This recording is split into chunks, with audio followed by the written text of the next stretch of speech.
And she called for a man, and she caused him to shave off the 7 locks of his head. And she began to afflict him, and his strength went from him. And she said, the Philistines be upon thee, Samson. And he awoke out of his sleep and said, I will go out as other times before and shake myself. And he wist not that the Lord was departed from him. But the Philistines took him and put out his eyes and brought him down to Gaza and bound him with fetters of brass. And he did grind in the prison house. Howbeit, the hair of his head began to grow again after he was shaven. The title of tonight's lesson is Watch Out for My New Growth. Watch out for my new growth. Hallelujah. Samson was set apart from his birth to be champion of Israel, to break the power of the Philistines. As a Nazarite, he stayed away from wine and strong drink, and he was never to have a hair shaven. He was known for his great outer strength, noted for tearing apart a lion with his bare hands. But Samson, like many of us, had an Achilles. That's something that weakens our superpowers. That one thing that will make a strong man weak. His weakness was women. To be more specific, it wasn't just women in general, but the lure of a woman. My God. Most strong men don't have any use for many people around them. Their strength is often intimidating to most. So when a woman lures them by saying, I will be right here for you, allowing him a place to lay his tired head, it usually causes him to be caught up hook, line, and sinker. Matthew 26 and 41, watch and pray that ye enter not into temptation. The spirit indeed is willing, but the flesh is weak.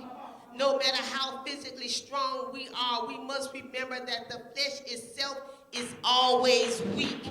Sometimes we look at our physical strength, our ability to leap over walls, to be able to take on anything at any time, but we sometimes forget to remind ourselves that we gotta be mindful because the flesh is always weak. And with that weakness comes the opportunity for the enemy to lure you into his lair.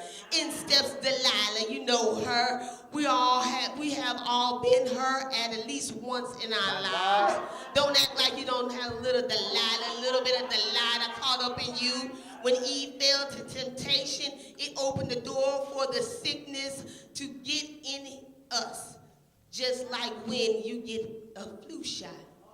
You know, when you get a flu shot, how they inject us with a little bit of the flu to fight against the flu. That little bit of the flu is supposed to build you up a resistance to the flu. Unfortunately, some of us has taken the inoculation of temptation and used it for our benefit instead of preventive medicine.